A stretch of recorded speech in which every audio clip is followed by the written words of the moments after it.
Hi everyone, this is Callie. Thanks so much for being here today. I am sharing a fun card using products from the December 2024 card kit. As always, there are a lot of fun products inside a monthly card kit, so I'm going to share ways to think outside the box and use it all together this time so that we can create a fun card that you wouldn't necessarily visualize from seeing these products. So we have the snowflakes adhesive transfers. I'm going to show you how to use that. And then we have this fun set from Kathy Zilski called Warmest Wishes, and then an embossing folder with cutting dies that coordinate called Bundled Up. And we're going to be using the little mittens here on the dies. Now that you've seen the main components from the card kit that I'm going to be using, let's get started here with the adhesive transfer sheets. So at first glance, this looks like a toner foil acetate sheet that you could just run through a laminator style machine to foil these images. Well, actually, these are going to transfer adhesive to your cardstock so that you can add foil that way or other mediums. So what I'm going to be doing is I don't want any excess overhanging off of my cardstock because that adhesive is going to transfer onto your carrier sheet. So I am cutting these down and using only a few of the snowflakes, and the ones that I don't use I can save for another project. With my scissors, I'm just going to cut around the snowflakes, getting as close as I can without getting too close to the image so that I can position these without overlapping the acetate. Once I'm happy with where they're positioned and know where I'm going to roughly place them, I'm going to peel away the backing, and that's going to reveal adhesive on that back side. So you can kind of see they kind of stick together there. So I position it on my cardstock where I want this snowflake to be, and then I'm going to press it down a little bit. It's going to burnish that adhesive before we foil it into place. Not foil, I should say heat transfer that adhesive into place. So I've removed all of the backing. Now I'm going to place it into my carrier sheet and run it through my Gina K Fuse machine. You can use a Mink machine or a laminator. Just make sure it's nice and hot and ready to go. So after I run it through the machine, I'll set the machine aside. I no longer need it unless you want to use foil. I'm not using foil today. I want to share a way that you can use this product without having to laminate it again for foiling purposes. So I'm peeling away these snowflake acetates, and as you can see, that adhesive image has been transferred to my cardstock. There are a few ways to use this adhesive transfer. You can foil it with heat again, or you could foil it with pressure using your die cutting machine, or you can add glitter. And this time I'm going to be using some sparkling silver embossing powder that's also included in the December 2024 card kit. I'm going to add the embossing powder the same way I would if I were to use a clear embossing or watermark ink, but I decided to also pour it over it again and kind of rub it into place because I really want that adhesive to attract as much powder as possible. And then I'll heat set this like I would a normally embossed cardstock.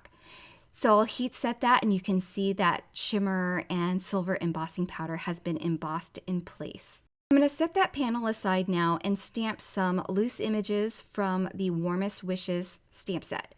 I wanted to create a canopy of foliage at the top of my card, so I'm using these leaves here and just stamping them onto another sheet of paper so that I can fussy cut them because I don't have the coordinating dies. If you have the dies, that would make it a lot easier.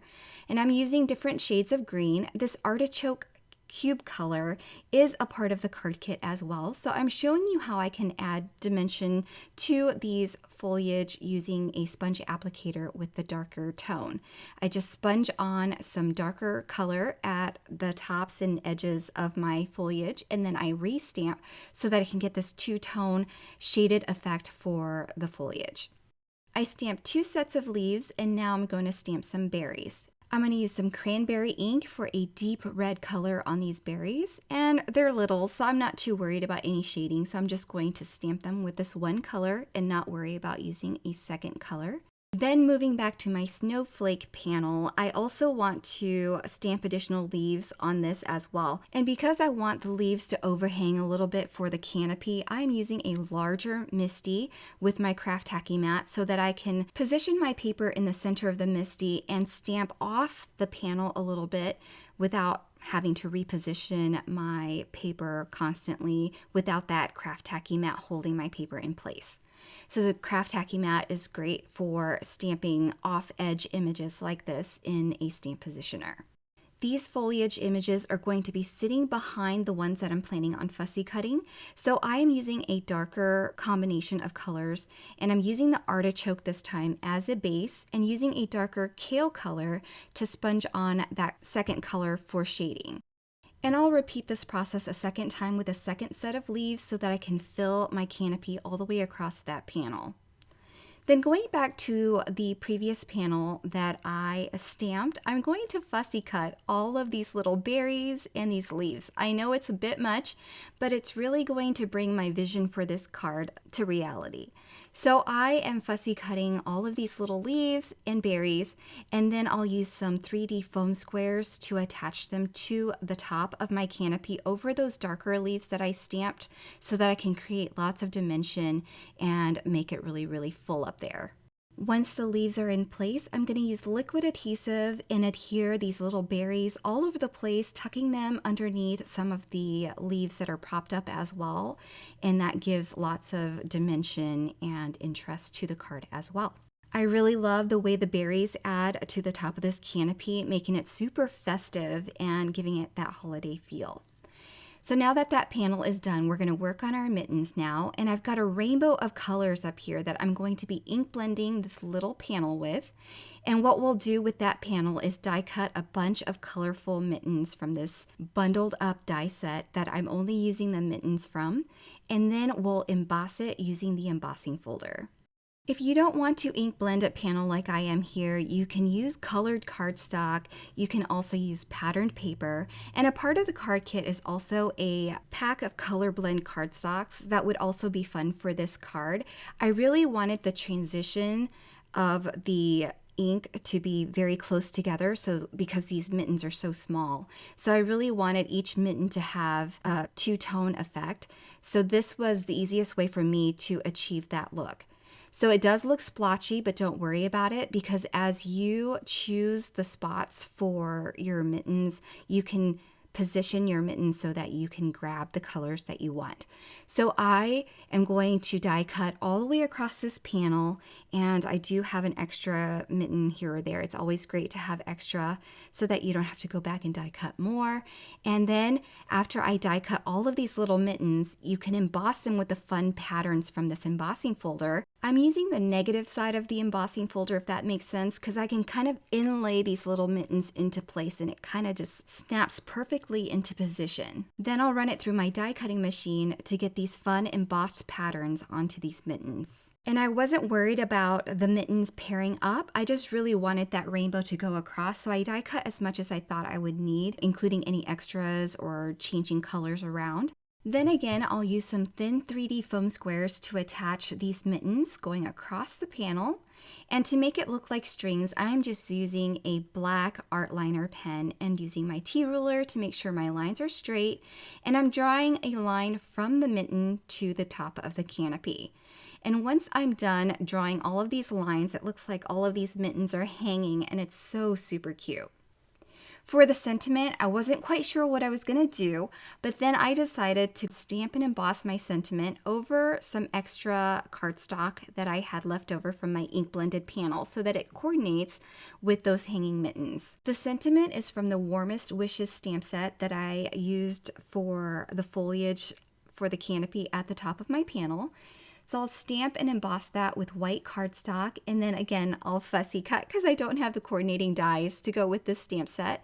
But if you want the coordinating dies, I think that's a great idea to have because it also cuts out all of the sentiments. Once again, I'm going to use some 3D foam squares to attach the sentiment, but I wanted to add another element, so I'm using some natural twine, and I'm just going to wrap it around my fingers a few times, twist it to create a bow with some tails going off each end. Then I'll attach it to the back of my sentiment, add a little bit of glue for some reinforcement, and then add it to my card, pressing it down and making sure that it stays in place without too much bulk underneath that bow. Once I adhered this panel to a card base, I decided also that I really wanted the textures on these little mittens to show up a little bit better. So I'm using a Posca paint pen and I'm tracing the embossed areas so that I can really have them show up on this card a little bit better so you can see the texture and all the fun patterns. And that finishes this card for today using products from the December 2024 Warmest Wishes card kit. But let's also take a look at the two other cards that I made, one for the release night and the other for the social media card kit reel that I did for Simon Says Stamp. This kit also uses the adhesive transfer snowflakes on the back, and then using some ink cubes that are a part of this card kit, I stamped some images and introduced some purples as well to make this card a bit more interesting. So that's the card that I did for the social media reel. And then for release night, I did the same thing with the snowflakes in the background, ink blended this one blue, and then used a sweater from that stamp set to create that card. So here we have 3 cards using the December 2024 Warmest Wishes card kit. I hope you enjoyed this inspiration. If you're interested in any of the supplies that I used, be sure to check out the links below and grab this wonderful card kit while it's still available. Thanks so much for watching and have a wonderful day. Bye everyone!